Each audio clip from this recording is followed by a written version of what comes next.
So ayan guys, ayan. So meron ako ditong ayusin. Ayan. So ngayon, ito ang problema nito ay ito. Ayan o. Nasira to. Ayan o. Ayan guys. So meron siyang leak. Ayan. Dito sumisingaw yung gas niya.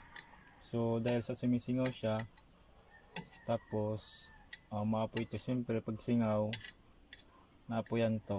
Ayan. So medyo delikado. So dahil dyan, pumili ako ng ito, bago. Dahil sa may singaw, ito na yung ipapalit ko. So bago na to, pares lang siya. Ayan. Ayan o. So yung hawakan niya na plastic, yung ganito, nawala na. Ayan, nawala na. Ang kaiba lang nito, medyo mahaba na siya. Yung yung pihitan, yan o. Tapos try natin guys na paganahin to o sindihan para makita nyo kung ano pagkaibang dalawa. So ito, buksan natin.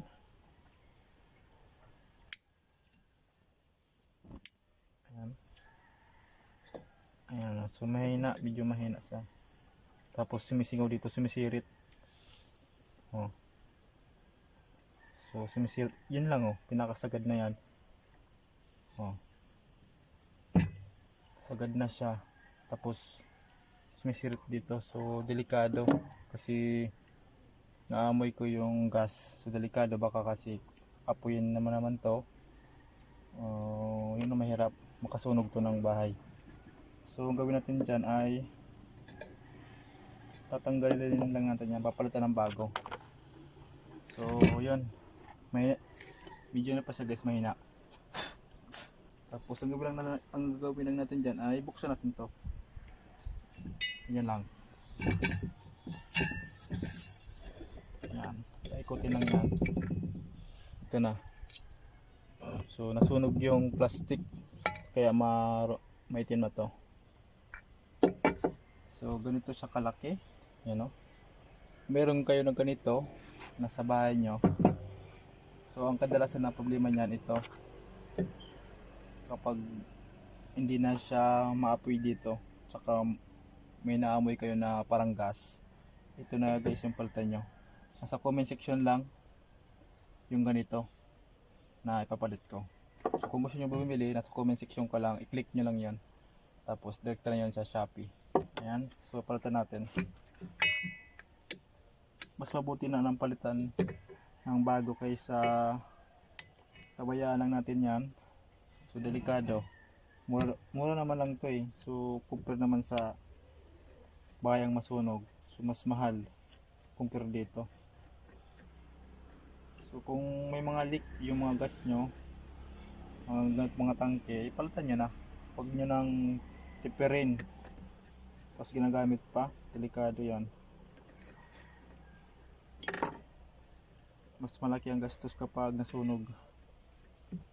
Ayan, ito yun, halos pares lang yan. Ayan o. So medyo mahaba lang siya ng konti oh, pero pares lang yan. Importante yan ito. Ito yan, importante yan. Dapat kumas siya, kapares lang. Ayan o. Yung salpakan ng tornilyo. Ayan. So pares lang siya. Ayan. Tapos siyempre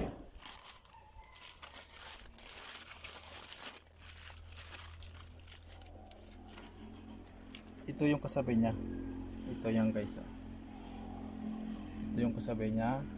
Isang tawag dito, asbestos to eh, tawag nito. Tapos itong dalawang tornilyo, panlaban to sa init. Parang ano siya, gasket din kung sa mga makina, gasket. Ayan, mga ano, yun, pwede rin to tawagin gasket kasi gas ang ina natin dito eh, ang inaano, ang hinaharangan, so gasket. So yun, bali ganito lang yan guys. Paras na paras lang yan oh. Yung butas pares lang. Ayan. So Kahit baliktad, okay lang yan. Pares lang yan. Baliktarin mo, pares lang. Tapos lagyan natin to.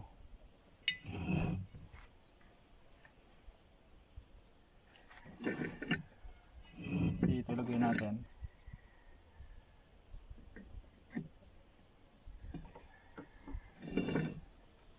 Meron kayo na ganito na mga gasol. Ay, gasol ba? Ang tangke ng ganitong parang mini kalan, parang ganon. Ito yung kadalasan ng sira dyan, yung ganito. Palitan nyo ng ganito.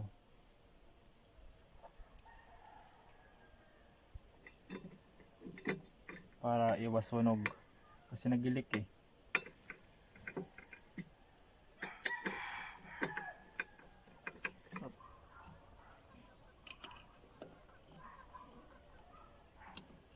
Ayan, so tayo natin.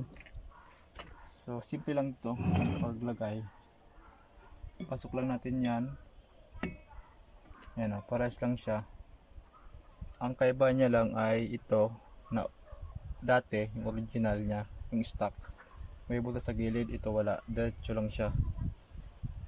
Subukan natin. Ayan.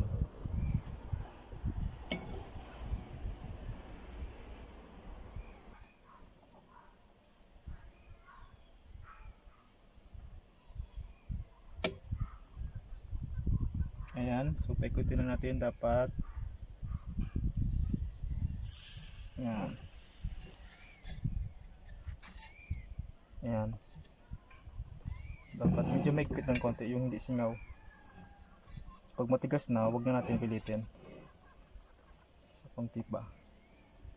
Ayan, so pwede na yan. Pag matigas na, okay na yan. Huwag natin pilitin baka malastrade. Tapos subukan natin yung apoy. So buksan lang natin to. Ano?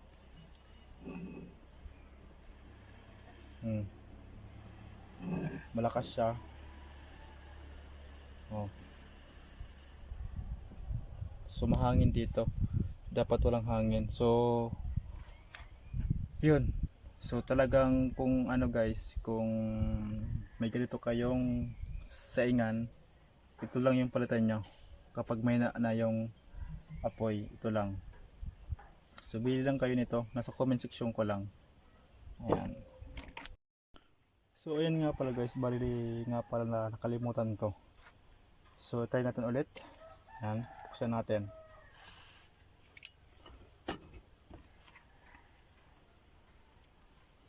So yun guys, try natin ulit.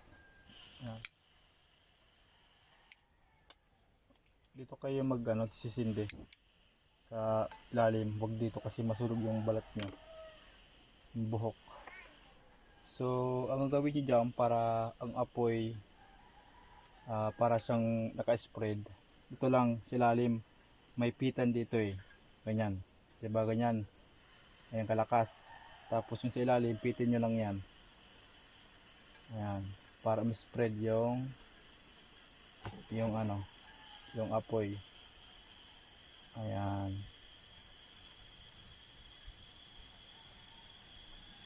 Ayan, para na siyang ano. Oh. Meron siya. Ayan.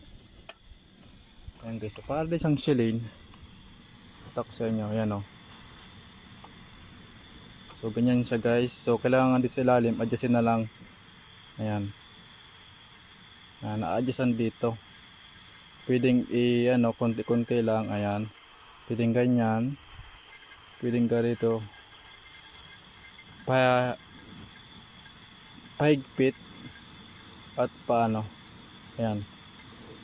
So para di siyang shilling. Ayan o.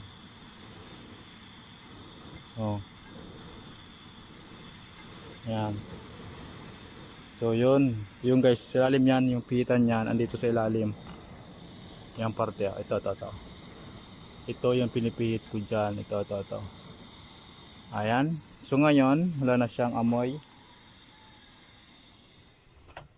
Ayan. So, Yan, wala na siya guys. So ngayon guys, wala na siyang amoy dito. Dito tayo mag-amoy sa may hangin.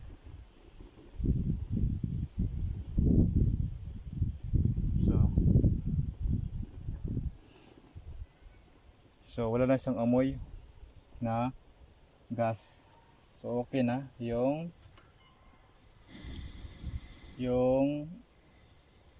ating lutuan. Ayan, oh. Oh, sumisirip. Oh. Pakas, oh. Ayan, so break na natin. So yun, ito lang yung adjustment sa ilalim. Kapag niluwagan yung ano niyan, yung init niya, yung apoy, gumaganyan, bumubuka. Kapag inigpitan, lumiliit yung apoy, parang walang pressure eh. Parang ano lang siya, yung normal lang. Kasi dito dumadaan yung hangin eh. Papasok diyan tapos ibubuga pataas. Ayan. So yun lang. So sana guys may natutunan kayo dito sa aking pag-vlog. Thank you sa iyong panood.